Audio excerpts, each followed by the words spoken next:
Hello guys, कैसे हैं आप सभी। सो गाइज, एग्ज़ाम्स जैसे जैसे आप लोगों को नज़दीक आ रहे हैं, धड़कनें बढ़ती जा रही होंगी आपकी। 22, 23, 24 में आपका एग्ज़ाम्स होने हैं गाइज, एसएससी स्टेनोग्राफर के।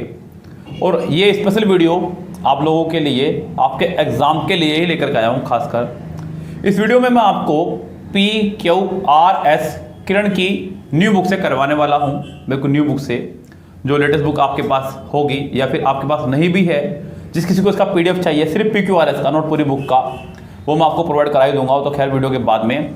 लेकिन मैं आपको क्या करने वाला हूँ वीडियो में, सुन लीजिएगा बच्चों ध्यान से। हम लोग यहाँ पे PQRS करेंगे सॉल्व किरण बुक से। मैं आपको बता दूं गाइस, PQRS यानी कि सेंटेंस रीअरेंजमेंट, जो कि आपके 3 टाइप के होते हैं। Type 1 grammar based. टाइप 1 आपका रहेगा ग्रामर बेस्ड, जिसमें पूरा कंप्लीट एक सेंटेंस होगा लेकिन उसको तोड़ के दिया गया होगा। सब्जेक्ट उसका अलग, वर्ब अलग, हेल्पिंग वर्ब अलग, उसका पार्टिटिव अलग, एडजंक्ट अलग, सब्जेक्ट कॉम्प्लीमेंट अलग। उसको आपको कंबाइन करना है सिस्टम के हिसाब से। उसका क्या फॉर्मेशन रहेगा ये मैं आपको वीडियो के दौरान बताऊंगा। टाइप 2 एक कंप्लीट सेंटेंसेस होंगे, कुछ सेंटेंसेस होंगे, आपको उनको वे ऑफ सीक्वेंस में लगाना है कि पहले कौन सेंटेंस आएगा और बाद में कौन सेंटेंस आएगा। और टाइप 3 इन दोनों का मिक्सचर होता है। इन दोनों का मिक्सचर जो है आपका टाइप 3 कहलाएगा। आधा वो ग्रामेटिकली होगा और आधा वो थ्योरेटिकल बेस्ड होगा आपका। तो मैं जब आपको सेंटेंस कराऊंगा, मैं आपको रूल्स बताते हुए क्लियर करूंगा सेंटेंसेस को। यस, ये बात ध्यान रखिएगा। ये मैं वीडियो इसलिए बना रहा हूं जिससे कि आपको पहले पता चल जाए कि हम लोग आज की वीडियो में क्या करने वाले हैं। वीडियो थोड़ा लेंथी भी रहने वाला है, जिससे कि आपको पहली डोज में काफ़ी कुछ सीखने को मिल जाए। ओके गाइस, तो यहाँ से हम लोग PQRS की शुरुआत करेंगे आज एक लेंथी वीडियो के साथ में, न्यू बुक के साथ में, जो कि किरण की अभी आई है 2020 में बुक आपकी, जिसमें 2011 से सेंटेंस स्टार्ट हैं। उन्होंने 2010 तक के सेंटेंस ऑनलाइन दिखा करके बुक के अंदर नहीं छापे, वो अलग बात है। लेकिन कोई बात नहीं गाइस, यहाँ पर इतने भी बहुत हैं आपके लिए, जितना आपको मिल रहा है यहाँ पे 2011 से लेकर के 2020 तक के 1213 सेंटेंस हैं, जो कि अपना में बहुत मायने रखते हैं। बाकायदा मैं आपको एक अंदाज में सॉल्व कराऊंगा। वो अंदाज आप मेरा चुराइएगा बच्चों, एग्जाम के लिए बहुत आपके लिए फ़ायदेमंद रहेगा। क्योंकि PQRS करते समय आपकी निगाह, मैं ये कहूँगा कि आप हिरण के बच्चे की तरह चौकन्ना होकर बैठे बिल्कुल, जब आप PQRS कर रहे हो, जिसको पकड़ना नामुमकिन हो। देखिए, आपको सेंटेंस पर तो निगाह रखनी ही है। सेंटेंस में क्या कह रहा है, आपको ऑप्शन पे भी निगाह रखनी है कि ऑप्शन क्या क्या है आपके। हो सकता है कि ऑप्शन में सब में P P P P ही हो, तो आपको ये क्लियर हो जाएगा कि सभी सेंटेंस जो है हमारे P से स्टार्ट हो रहे हैं, तो पहला सेंटेंस P ही है। या फिर हो सकता है कि सभी सेंटेंसेस का ऑप्शन पहला अलग ही हो, किसी का पहला ऑप्शन S हो, किसी का पहला ऑप्शन Q हो, किसी का पहला ऑप्शन R हो, किसी का पहला ऑप्शन P हो। तब भी आप समझ जाना कि अगर आपने पहला सेंटेंस ढूंढ लिया खाली, तो आपका काम हो गया बस, फिर दूसरा सेंटेंस नहीं ढूंढना है आपको। इसलिए मैं कह रहा हूं कि हमारा ऑप्शंस पे भी निगाह रहनी चाहिए। लाइक मान लीजिए आपको पहला ऑप्शन पर चल गया कि पहला जो सेंटेंस है वो S से शुरू होगा, तुरंत आप ऑप्शन पे भाग जाइए। आपने देखा कि S से तो सिर्फ एक ही ऑप्शन है, आपको दूसरा सेंटेंस अब नहीं ढूंढना है, क्योंकि जब ऑप्शन एक ही है वहाँ S वाला। अगर 3-4 है तो बात रहता है। फिर उसके बीच में बहुत सारे रूल्स हैं आपके। रिलेटिव प्रोनाउन के रूल्स अलग हैं, प्रपोजिशन के रूल्स अलग हैं, वर्ब के अलग हैं, कंजक्शन के अलग हैं। वो सब मैं आपको सेंटेंस बाय सेंटेंस जब शुरू कराऊंगा तब मैं आपको बताता ही चला जाऊंगा। यस गाइस, तो बस अब इस वीडियो को पूरा देखना है। जो चैनल पर आज पहली बार आए हैं वो फटाफट से चैनल को कर दीजिए सब्सक्राइब, और साइड में बेल आइकन दिख रहा होगा, उसको भी बेल आइकन को प्रेस कर दीजिएगा। हेलो गाइस, कैसे हैं आप सभी। सो गाइस, जैसा कि आपको पता है कि एग्ज़ाम आ गया है नज़दीक, और PQRS की बहुत समय से डिमांड आप लोग कर रहे थे कि सर PQRS का वीडियो अपलोड कर दीजिए। तो ये आज PQRS का स्पेशल वीडियो आप लोगों के लिए, खास आपकी डिमांड पर। मैंने अभी आपको सुबह एक वीडियो में बताया कि क्या रूल्स रहेंगे क्या नहीं। यहाँ मैं उन्हीं नियमों का पालन करते हुए आपके लिए ये वीडियो बना रहा हूँ। ये जो पहले क्वेश्चन है, इत्तेफाक की बात देखिए बच्चों, 1 से 5 तक के SSC स्टेनोग्राफर में ही आए हुए हैं। यस, ये आपका SSC स्टेनोग्राफर 2011 का एग्ज़ाम पेपर में आए हुए क्वेश्चन हैं। इनको देखते हैं। पहला ही क्वेश्चन जो है आपका टाइप 2 पर आधारित है, कहानी नुमा है। कह रहा है कि बच्चों मेरे साथ चलते रहेगा, साथ साथ नियम से चलेंगे बिल्कुल। कह रहा है कि once there was a king, एक बार एक राजा था, एक बार एक राजा था। PQRS, जैसा कि मैंने आपको सुबह बताया वीडियो में, आप सबसे पहले ऑप्शंस में भी निगाह रखें अपनी। यस, आपको दिख ही रहे होंगे ऑप्शन, मुझे क्या लिखना है बार बार। पहला ऑप्शन हमारा एस से स्टार्ट हो रहा है, दूसरा आर से, तीसरा क्यू से और चौथा भी क्यू से, यानी कि सेंटेंस का पी से स्टार्ट नहीं हो सकता, ये कंफर्म है। मुझे इन पे निगाह रखनी है, इस पे निगाह रखनी है, इस पे निगाह रखनी है, और आपको भी इसी पे निगाह रखनी है। कह रहा है कि एक बार एक राजा था, पी को मुझे पढ़ना ही नहीं है, क्यों को चलूँगा लेकर के। The people in his kingdom was very lazy, जो लोग थे उसके राज्य के बहुत आलसी थे। The king wanted to teach them a lesson, राजा उनको एक पाठ सिखाना चाहता था, यस, उन्हें शिक्षा देना चाहता था। One night he had arrange a big stone in the middle of the road, एक रात उसने एक बहुत बड़ा पत्थर रोड पर रख दिया। बिल्कुल, मुझे ऐसा लग रहा है कि सेंटेंस अपने आप में इस सीक्वेंस में चल रहा है, कोई जरूरत नहीं है यहाँ पे। अगर मैं इस पी को हटा दूँ यहाँ से तो पूरा सेंटेंस सीक्वेंस में चल रहा है। क्यू के बाद आर, आर के बाद एस, उसके बाद पी आपका आएगा, यानी कि सेंटेंस का स्ट्रक्चर हो गया आपका क्यू के बाद आर, आर के बाद एस, जो कि मुझे दिखाई दे रहा है ऑप्शन नंबर थर्ड में। किसमें दिखाई दे रहा है? ऑप्शन नंबर थर्ड में। तो इस सेंटेंस का आंसर आपका हो जाएगा थर्ड करेक्ट। क्या आंसर हो जाएगा? अगले चलते सेंटेंस पे, क्या कह रहा है अगला सेंटेंस? सो सेंटेंस नंबर सेकंड देखिएगा, क्या कह रहा है? कह रहा है कि the camel has tough leathery lips, camel के जो हैं टफ लेदरी लिप्स होते हैं, यानी कि उसके जो होठ जो है बड़े टफ होते हैं, ये कहना चाह रहा है। कुल मिला के बात ये है। उसके बाद में उसने ऑप्शन दे दिया आपको पी, क्यू, आर, एस, और आपके सामने ऑप्शन भी हैं। पहला आंसर जो स्टार्ट हो रहा है एस से या फिर आर से, यानी कि ये सेंटेंस या तो एस से स्टार्ट होगा या फिर आर से। आपको इन दो ऑप्शन को देखना ही नहीं है फिलहाल, या तो आपको सेंटेंस का आंसर ढूंढना है एस से या ढूंढना है सेंटेंस का आंसर आपको आर से। देखते हैं। The camel has tough leather lips capable of consuming the coarse vegetation, जो कि सक्षम होते हैं कॉर्सेट वेजिटेशन को खाने में। दूसरा ऑप्शन दिया उसने आपको आर, ब्रोडेंट फीट, ये क्या मतलब बैठा बच्चों? उसके होते हैं लेदरी लिप्स और उसके बाद सीधा फीट, पैरों की बात हो रही है जी? नहीं, सेंटेंस आर से स्टार्ट नहीं होगा। अब ये कंफर्म है कि सेंटेंस आपका एस से ही स्टार्ट होगा, या तो आपका एस के बाद आर आना है या फिर आपका एस के बाद में, सॉरी, एस और आर दोनों में ही है। खुशी की बात तो बच्चों ये है, दो ऑप्शन में आपका एस आर है, तो यानी कि कंफर्म है कि एस के बाद आर कंफर्म आएगा। चलो पढ़ते हैं एक बार। कह रहे हैं कि the camel has tough leathery lips capable of consuming the coarse vegetation, broaden feet, छोटे छोटे पैर होते हैं, that will not sink in the sand, यानी कि पी, एस आर पी आपका इकट्ठा आना चाहिए, जो कि आपका है पहले ऑप्शन में, तो इसका आंसर भी आपको हो जाएगा फर्स्ट ही करेक्ट। अब गाइज मैंने दैट वाला सेंटेंस ही क्यों लगाया, देखिए मैं आपको बता दूं, ये 5 वर्ड बता रहा हूं आपको मैं, दैट, विच, व्हाट, हु और हु, ये 5 वर्ड आप खूब अच्छे ध्यान रखें। इन 5 शब्दों को बोल देते हैं रिलेटिव प्रोनाउन। क्या बोलते हैं ना अंग्रेजी में? Relative pronoun. खासकर PQRS करते समय आप इनका विशेष ध्यान रखें। जब भी PQRS करते समय आपको ये शब्द दिखाई दें तो आप समझ जाएं कि आपको सेंटेंस में पहले इसी पार्ट को सोल्व करना है बस। जैसे कि मुझे दैट दिखा तो मैंने सबसे पहले समझ गया मुझे दैट वाले पोर्शन को सोल्व करना है। क्यों? इससे पहले अपना एक नाउन होगा। क्या होगा आपका? इससे पहले कोई ना कोई आपका एक नाउन होगा और उस नाउन से पहले कोई आर्टिकल भी होगा। वैसे तो 99% आर्टिकल होना चाहिए, नहीं है तो कोई दिक्कत नहीं, लेकिन इससे पहले एक नाउन होना ज़रूरी है, कंपलसरी है, जो मुझे यहाँ दिखाई दिया और मैंने सेंटेंस को ठीक किया। इस गैस चलो चलते हैं। मैं तो बहुत सेंटेंस आने इस तरह के आपको सब सिखा दूंगा, बिल्कुल बेफिक्र रहिए, बस जुड़े रहिएगा बच्चों। जो लोग वीडियो पे अभी अभी हमारे विजिट कर रहे हैं वो फटाफट से चैनल को लाइक कर दीजिएगा, वीडियो को भी लाइक कर दीजिएगा। मुझे इस वीडियो से कम 100% लाइक चाहिए आपसे। शेयर कर दीजिए वीडियो को, फटाफट से शेयर कर दीजिए अपने दोस्तों को, दोस्तों के दोस्तों को। आपको 100% लाइक इस वीडियो पहुँचाने हैं।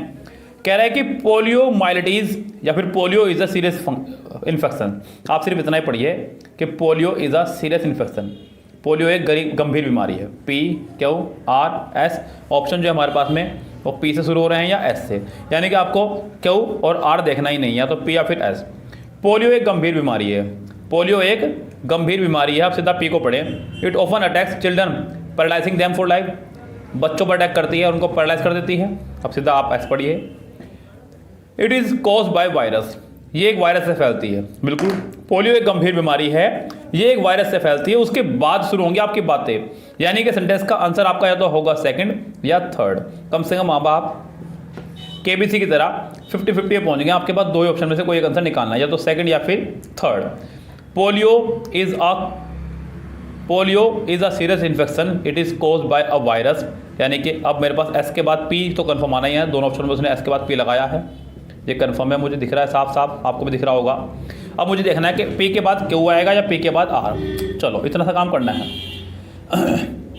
It is often attacks children paralyzing them for life, hence it is sometimes called infantile paralysis. यानी कि आपका होगा SPR, और SPR है आपका ऑप्शन नंबर थर्ड में, यानी कि इसका आंसर आपका हो जाएगा थर्ड ही करेक्ट। यस गाइस, चलो चलते हैं बच्चों नेक्स्ट टेस्ट पर। नेक्स्ट टेस्ट में क्या कहना चाह रहा है, बस इसी तरह से आपको एग्जाम में फॉलो करने हैं मेरे कुछ नियमों को, और बस कुछ भी नहीं है बच्चों। कह रहा है कि डिटर्मिनेशन, यानी कि अगर आप गौर कर रहे हो तो सेंटेंस के अंदर अभी तक आपको सिर्फ और सिर्फ मिला है noun.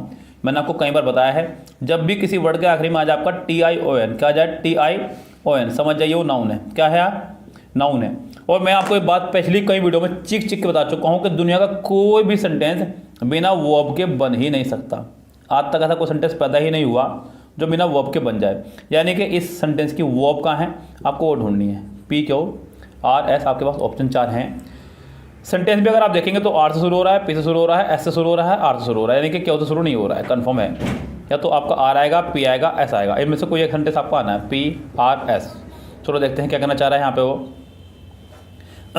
Determination in the blood is a potential diagnostic tool of ferritin level for the evolution of iron deficiency, anaemia and iron toxicity. चलिए सेंटेंस का जो पहला ऑप्शन हो जाएगा वो आपको स्टार्ट हो जाएगा R से।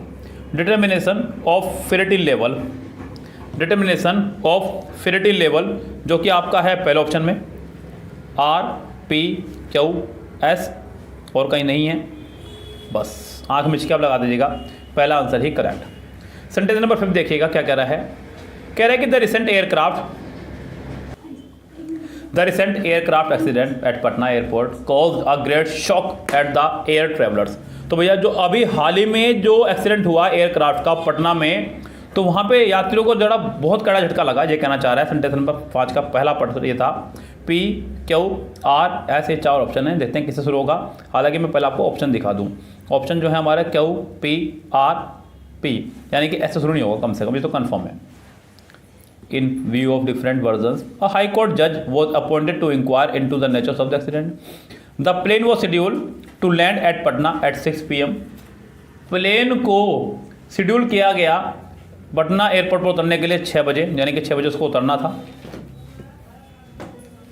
पटना एयरपोर्ट पे। चलो ये सेंटेंस का पहला हिस्सा हो सकता है R। अब R आपका कितनों में, पहले ये देखिए, R आपका 2 में है, R के बाद आपका P आ रहा है, R के बाद आपका S आ रहा है। चलो देखते हैं R के बाद P बनता है या S बनता है। द प्लेन वो schedule to land at Patna at 6 PM। Plane को 6 बजे उतरना था पटना एयरपोर्ट पर 6 बजे। But the officer said that the plane went into flames after landing. लेकिन ऑफिशियल यानी कि अधिकारियों ने कहा कि प्लेन में आग लगी लैंडिंग के बाद में। अभी आग लगने की बात कहीं नहीं हुई है बच्चों, प्लेन को सिर्फ उतरना था धरती पे, आग कहाँ लगा दी इसमें आपने। आगे देखते हैं P पे बढ़ते हैं। P में क्या कह रहा है, before the aircraft could land, aircraft के लैंड होने से पहले ही people at the airport saw the plane of flame. लोगों ने देखा प्लेन में आग लग रही है। बिल्कुल, प्लेन को लैंड होना था 6 बजे, लैंड होने वाला है, लोगों ने प्लेन को देखा, प्लेन में आग लग रही है। R के बाद P आएगा। और बच्चों उसके बाद ऑफिशियल कह रहे हैं कि प्लेन में आग लगी थी उसके बाद में, यानी कि R के बाद P आएगा, और R के बाद सिर्फ आपका P एक ही ऑप्शन में है, वो है आपका ऑप्शन नंबर 2, और इसका आंसर भी आपका हो जाएगा आंसर ही 2 ही। ओके गाइस, तो ये 5 सेंटेंस 1 से लेकर 5 तक आपके SSC स्टेनोग्राफर में आए हुए हैं। इस बार भी आपके SSC स्टेनोग्राफर में आने हैं 5 सेंटेंस। वैसे मुझे उम्मीद लग रही है 10 कर सकती है इस बार आयोग पैसेज के 5 मार्क्स कम 10 तक की, जो कि आपका आया हुआ है SSC स्टेनोग्राफर ग्रेड C और D में 2011 एग्जाम में। क्वेश्चंस को किस तरह में बनाना है आपने मेरे वीडियोस में देखा है, जिस तरह की मैं तरीका बता चुका हूँ आपको पहले भी, अभी भी आपने देखे हैं पिछले 5 सेंटेंसेस में ये तरीका। यानी कि आपको ऑप्शन पे भी निगाह रखनी है और सेंटेंस पे भी निगाह रखनी है, दोनों तरफ निगाह रखनी है आपको, कोई भी एक सेंटेंस का हिस्सा आपसे छूटने ना पाए। यस गाइस, मैं आपको बता चुका हूँ, वो तरीका मेरे साथ फॉलो करते हुए चलें आप लोग। क्या कह रहा है बच्चों, सुनिए ध्यान से। कह रहा है कि even today in many countries. बच्चों यहाँ पे सेंटेंस के अंदर अगर मैं बात करूँ इन मैनी कंट्रीज़, तो ये आपका प्रपोजिशन के बाद का हिस्सा है, यानी कि ये सेंटेंस का सब्जेक्ट नहीं हो सकता, और ये इवन टुडे भी आपका सब्जेक्ट नहीं हो सकता, ये आपका एक एडवर्ब है। क्या है बच्चों? आपका एक एडवर्ब। तो यानी कि इस सेंटेंस में अभी आपको जो सबसे पहला काम करना है वो करना है ये कि आपको यहाँ सब्जेक्ट ढूंढना है। क्या ढूंढना है आपको यहाँ पे? सब्जेक्ट। गाइस देखिए निगाह पूरी मेरे साथ में, जब आप क्वेश्चन PQRS कर रहे हैं तो सीधा पूरी निगाह सिर्फ वीडियो पर रखें। मैं आपको यहाँ पे PQRS कराने नहीं आया हूँ, सिखाने आया हूँ। गाइस एग्जाम से सिर्फ 10 दिन रह गए हैं, इन 10 दिनों में मैं आपकी पूरी किरण बुक नहीं फिनिश करवा सकता। आप तरीका सीखिए, करने का तरीका सीखना ही होगा। यस गाइस, यहाँ पर आप सबसे पहले सेंटेंस में सब्जेक्ट ढूंढे, क्या हो सकता है। अब P यानी कि नेग्लेक्टेड सेकंड फॉर्म है, या फिर आप एडजेक्टिव समझ सकते हैं, ये आपका सेंटेंस का सब्जेक्ट नहीं हो सकता। हु से डायरेक्ट सेंटेंस शुरू हो कोई दिक्कत नहीं है, लेकिन क्वेश्चन मार्क्स किसी से पार्ट में नहीं है, इसका मतलब ये भी पहला हिस्सा नहीं हो सकता। उसका मतलब फ्यूअर कंपैरेटिव डिग्री से सेंटेंस शुरू नहीं हो सकता। आपके पास सिर्फ एक ही बचता है ऑप्शन, वो है क्यों। क्यों में आपका एक सब्जेक्ट है जो कि है वुमा। वुमा अब आओ क्या, यानी कि सेंटेंस हमारा क्यों से शुरू होगा। इतना काम करने के बाद आप सीधा पहुंच जाइए ऑप्शंस पर। क्यों कितनों में है? शुरुआत में। शुरुआत में अगर मैं बात करूं क्यों की, तो वो आपका पहले में नहीं है, दूसरे में नहीं है, फोर्थ में नहीं है, सिर्फ सेकंड में है, थर्ड में भी नहीं है। तो क्यों सिर्फ एक में ही है और वही आपका आंसर होगा। इसी तरह से आपका एग्जाम में भी करके आना है, एक भी पॉइंट आपका छुटने ना पाए। सेंटेंस नंबर 7 में चले, मेरे साथ में क्या कह रहा है फिर भाई, यहाँ सुनिएगा मेरी बात। कह रहा है कि स्पेस टेक्नोलॉजी, यानी कि सेंटेंस में सिर्फ और सिर्फ अभी तक आया है सब्जेक्ट। क्या है आपका सेंटेंस में? सिर्फ और सिर्फ सब्जेक्ट। वर्ब आपके अभी तक सेंटेंस में यहाँ आई ही नहीं है। गाइस अब आपको ढूंढनी है यहाँ पे वर्ब। क्या ढूंढनी है आपको? वर्ब। Space technology. अब यहाँ पे वर्ब कितने पार्ट में है? वर्ब आपकी ये रही, क्योंकि यहाँ पे P में नहीं है, Q में नहीं है, R में नहीं है, सिर्फ और सिर्फ S में है। Has created. स्पेस टेक्नोलॉजी ने क्रिएट किया है, यानी कि पहले सेंटेंस के बाद S आएगा, यानी कि सेंटेंस शुरुआत S से होगी।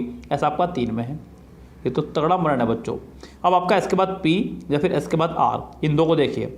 Space technology has created a socio economic revolution, या फिर space technology has created even revolutionize. जी बिल्कुल नहीं बच्चों, स्पेस टेक्नोलॉजी ने क्रिएट किया है एक सोशल इकोनॉमिक रेवोल्यूशन।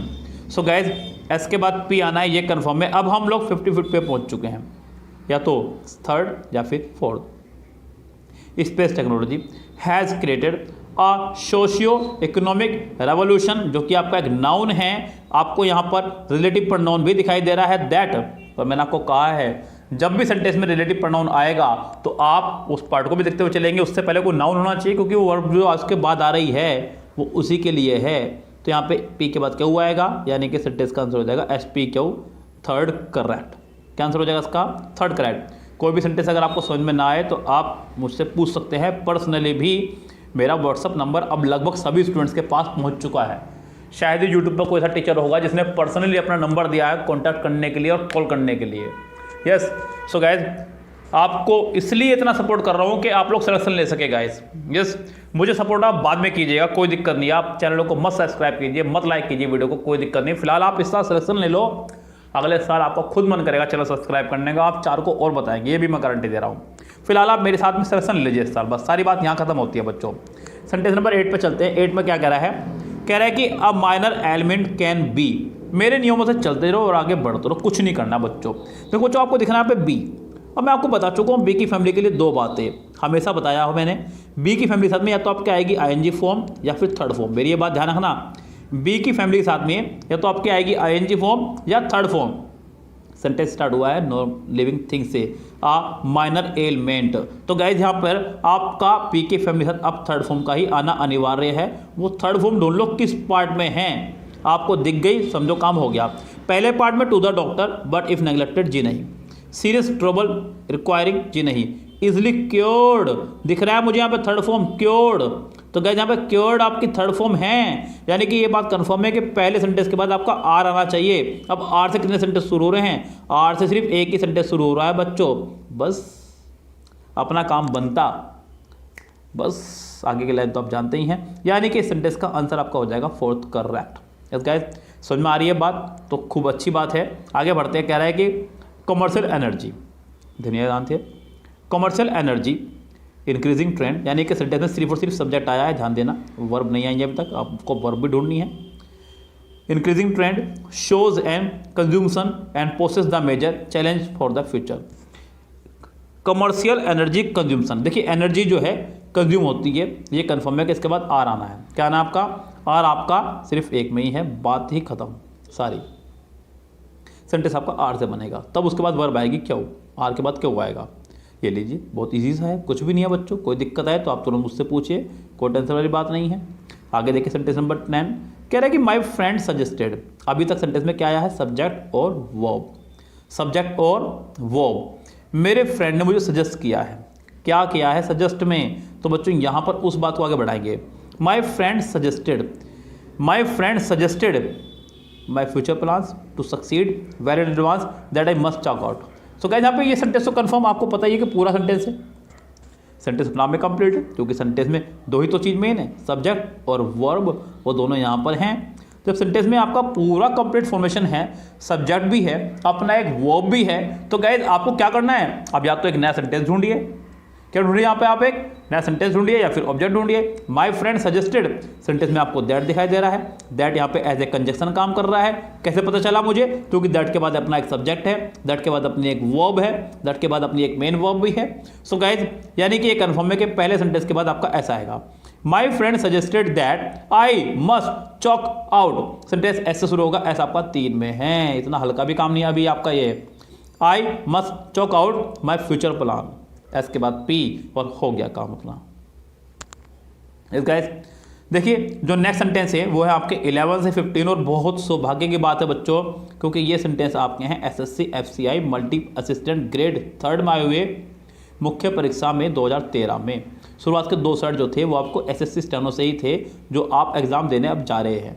इस बच्चों तो मुझे उम्मीद है कि आप लोगों का एग्ज़ाम अच्छा ही जाएगा, क्योंकि मैं बहुत मेहनत के साथ आपके साथ तैयारी करवा रहा हूँ।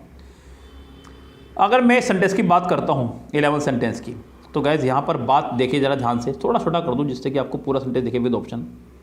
कह रहा है कि with a little cajoling. So guys मैंने हमेशा से आपको एक बात कही है, सेंटेंस में आप सबसे पहले सब्जेक्ट ढूंढिए। क्या ढूंढिए? सब्जेक्ट। लेकिन इस सेंटेंस की अगर मैं बात करूं तो सेंटेंस स्टार्ट हुआ हमारा विद से, जो कि एक प्रपोजिशन है। और मैं आपको ये ट्रिक्स हमेशा देता रहता हूं कि प्रपोजिशन के बाद वाले पार्ट को हम सेंटेंस में कुछ नहीं मानते हैं, तो ये सब्जेक्ट का हिस्सा तो हो ही नहीं सकता। सेंटेंस में इसकी वैल्यू सब्जेक्ट जितनी नहीं है, तो यानी कि सेंटेंस का सब्जेक्ट नहीं है। आपको अब वो सेंटेंस ढूंढना है जिसके पास अपना सब्जेक्ट भी हो, जिसके पास अपना सब्जेक्ट भी हो, वो ढूंढिए। अब पहले वाले पार्ट में आपका वोज आ गया है, ये तो हेल्पिंग वर्ब हुई। दूसरे यानी कि क्यू में आपका बीनीथ है, जो कि प्रपोजिशन है, ये भी बाहर है इससे। तीसरे वाले में आपका द फ्रेंडली लेपर्ड, जो कि हो सकता है, क्योंकि एस वाले पार्ट में फिर से प्रपोजिशन है, ये भी रेस से बाहर है, यानी कि कंफर्म है कि सेंटेंस आर से स्टार्ट होगा। आर आपका 2 में है, आप 50% पे पहुंच चुके हैं। द फ्रेंडली लेपर्ड, अभी तक सेंटेंस में सब्जेक्ट आया है, वर्ब नहीं आई है। वर्ब आपका जो है किस में है देखिएगा, the friendly leopard at the corner of his cage, क्योंकि लेपर्ड बोलते हैं बाघ को और वो बैठता अपने केज यानी कि गुफा में। आर के बाद आपका ऐसा आना है, कंफर्म है, सेंटेंस आपका हो जाएगा पहला ही करेक्ट। 12 देखिएगा यहाँ पे क्या कह रहा है बच्चों, ऑप्शन भी यही है, खुशी की बात है, सवाल भी यही है। अब मैं फिर से आपको कहूँगा कि नियम कानून जरूरी है भैया PQRS करने के लिए। मैं तो इसी से करता हूँ और मेरा काम चलता भी है और मेरे बच्चों का भी चलता है। यस, आपका भी चलेगा अगर आप इन नियमों को फॉलो कर ले तो। मेरी कुछ दिन वीडियो देख लीजिए, 1 हफ्ता कंटिन्यू हुआ PQRS की, आपको डेली आदत पड़ जाएगी इस तरह से करने की PQRS। कह रहा है कि in the shops of great Britain और कोमा, बस मैंने आपको हमेशा कहा है कि कोमे तक के पार्ट को, वैसे भी ये प्रपोजिशन के बाद है, बात ही खत्म, इसकी भी खत्म, इसकी भी खत्म। कोमा लगा दिया तो इसका मतलब ये है कि ये इसका बिल्कुल अलग ही है, ये सब खत्म है सेंटेंस के लिए। सेंटेंस में मेन है निराज चौधरी। क्या है? निराज चौधरी। अब उससे भी मेन जो है वो आपको दिख रहा चाहिए रिलेटिव प्रोनाउन। क्या दिखना चाहिए? Relative pronoun. रिलेटिव प्रोनाउन जब भी आपको सेंटेंस में दिखाई दे तो समझ जाइए उससे पहले कोई नाउन होना जरूरी है। क्या होना जरूरी है? नाउन होना जरूरी है, और वो भी व्यक्तिवाचक। कैसा नाउन बच्चों? व्यक्तिवाचक नाउन, यानी कि जो व्यक्ति को रिप्रेजेंट करता हो। किसको रिप्रेजेंट करता हो? व्यक्ति को। अब आपको वो सेंटेंस ढूंढना जिसके आखिरी में कोई व्यक्ति हो। बच्चों गणेशा तो खैर नहीं आएगा, जो कि तो गॉड के लिए आ रहा है। इसके आखिरी में गॉड आ रहा है, गॉड के लिए भी नहीं इस्तेमाल कर सकते से आप, प्राइजेस के लिए भी इस्तेमाल नहीं कर सकते। तो सबसे आखिर में निराज चौधरी पहले वाले में ही आ रहा है, यानी कि कन्फर्म है कि पहले के ही बाद में क्या आना चाहिए। सेंटेंस की शुरुआत होगी क्यू से, और क्यू आपका सिर्फ एक में है, यानी कि इसका आंसर आपका हो जाएगा फर्स्ट ही करेक्ट। सेंटेंस नंबर नेक्स्ट देखिएगा 30। कह रहा है कि they were enjoying themselves. They were enjoying themselves, अब वो enjoying कर रहे थे themselves, अच्छी बात है. From the horrors of poisonous arrow and the lurking phantoms, completely distracted enormously, they were enjoying themselves enormously. तो भैया वो मतलब पूरा एंजॉय कर रहे थे अपना दिल से, इसको बोल दे. तो गाइस ये कंफर्म है कि सेंटेंस ऐसे स्टार्ट होगा. एस आपका सिर्फ एक में ही है, बात ही खत्म. इसका आंसर सेकंड है. सेंटेंस नंबर 14 कह रहा है कि मॉडर्न इंडस्ट्रियलाइज कम्युनिटीज़, अगर एक गौर करो आपको यहाँ पे वर्ब नहीं दिखेगी, यहाँ पे अभी तक भी वर्ब नहीं आई है. आपको इसके लिए ढूंढनी होगी वर्ब भी. क्या ढूंढनी होगी आपको? वर्ब. वर्ब कितनों में है आप उसे ढूंढिए भाई, क्योंकि यहाँ पे दुनिया का कोई सेंटेंस ऐसा नहीं है जो बिना वर्ब के बन जाए. तो बच्चों तो आपको यहाँ वर्ब ढूंढनी है. वर्ब की अगर मैं बात करूँ तो वो क्या हो गया पास है, क्या उसे सेंटेंस 3 शुरू हैं. तो ये तो भैया लफड़ा हो गया है, लेकिन कोई बात नहीं, कम से कम एक तो रेस से बाहर हुआ. चलो जी, ये वाला रेस में शामिल नहीं है. Modern industrialise communities have lost touch with soil and, बच्चों सेंटेंस एंड दिखाई दे रहा है आपको.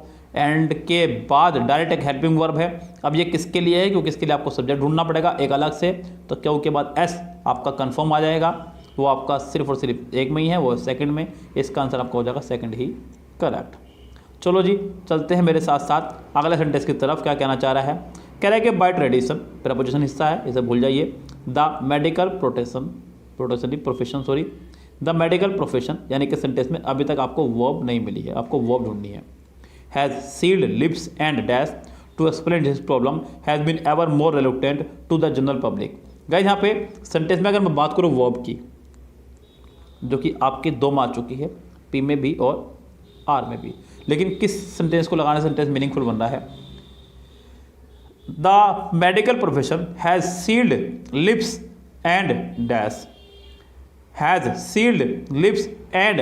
बच्चों एंड से पहले सेंटेंस बना है परफेक्ट में, तो एंड के बाद भी सेंटेंस बनेगा परफेक्ट में. तो गाइस यहाँ पे ये पी और आर इकट्ठे आएंगे, पी और आर इकट्ठे आएंगे, मतलब सेंटेंस बनेगा मेरा पहला ही आंसर. ओके गाइस, तो सेंटेंस का आंसर आपका हो जाएगा फर्स्ट ही करेक्ट.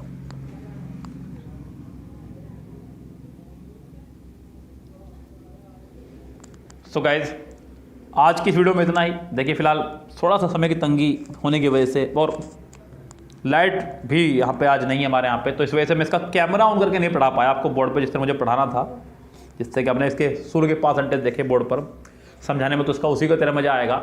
इसलिए मैं इस वीडियो को फिलहाल आज अपनी ही रोक रहा हूँ, क्योंकि मैंने आपको एक तरीका दे दिया है बच्चों. मैंने आपको दिया है यहाँ पे एक वे, यस तरीका, कि आप किस तरह से PQRS को सोल्व कर सकते हैं. वो तरीका आपको सीखना था बच्चों मुझसे. अब मैं आपसे कल मिलूंगा नेक्स्ट वीडियो में और बहुत सारे सेंटेंसेस के साथ में. आज की इस वीडियो में इतना ही आप लोगों के लिए बच्चों, क्योंकि ये काफ़ी आप लोगों के लिए एक तरीका संभालने के लिए. PQRS का वीडियो काफ़ी समय से आप डिमांड कर रहे थे मुझसे, तो मैंने आपके लिए आज वीडियो बनाया. फिर अगर मैं ना बनाता तो दिक्कत होती, लाइट का इंतजार मैं नहीं कर सकता, समय बीतता जा रहा था. इसलिए बच्चों मैंने वीडियो बना दिया है, आप लोग सीखिएगा. अगर आप पे अगले सेंटेंस हो रहे हैं तो अच्छी बात है, नहीं हो पा रहे हैं तो आप इन्हीं को रिवाइज कीजिएगा. और ये न्यू बुक्स है बच्चों, बिल्कुल आपको किसी को PDF चाहिए इन क्वेश्चंस का, तो आप मुझे मेरे व्हाट्सएप नंबर 8279738238 पर भी कॉल कर सकते हैं. और कोई अगर अभी भी क्लोज टेस्ट का बच्चों समय बहुत है, 10 दिन बहुत होते हैं, इस तरह पढ़ करके आप 10 दिन में बहुत कुछ कर सकते हैं. क्योंकि अब जो बैच चल रहा है ये क्लोज टेस्ट का, पैसेज का और PQRS का, यहाँ पर आपका 40 नंबर का पोर्शन है, तीनों मिला करके. अगर आपने इन 10 दिनों में मेरे साथ मेहनत कर ली तो अगर 20+ नंबर भी आप इसमें ले आए, ज़्यादा आएंगे वैसे तो बच्चों, लेकिन मैं कह रहा 20+ मार्क्स भी आप ले आए तो भी बहुत है बच्चों. यस गाइस, तो अभी भी मौका हाथ से जाना न दे. ओनली 199 रुपीज़ कोर्स का चार्ज है, लापरवाही ना करें. 199 रुपये बड़ी बात नहीं है, मेरे कहने पर खर्च कर देखिए, डेफिनेटली मजा आ जाएगा. यहाँ ये मत सोचिए कि मैं अपना फ़ायदा चाह रहा हूँ, मेरा सिर्फ और सिर्फ एक ही फ़ायदा है इस टाइम, कि ज़्यादा से ज़्यादा बच्चे सेलेक्ट कर सकूँ इस बार यूट्यूब से अपने. यस गाइस, बाकी आप लोगों की मर्जी है, जैसा आप करें. फिलहाल गाइस चलते हैं, लेते हैं आपसे विदा. Good bye, have a nice day.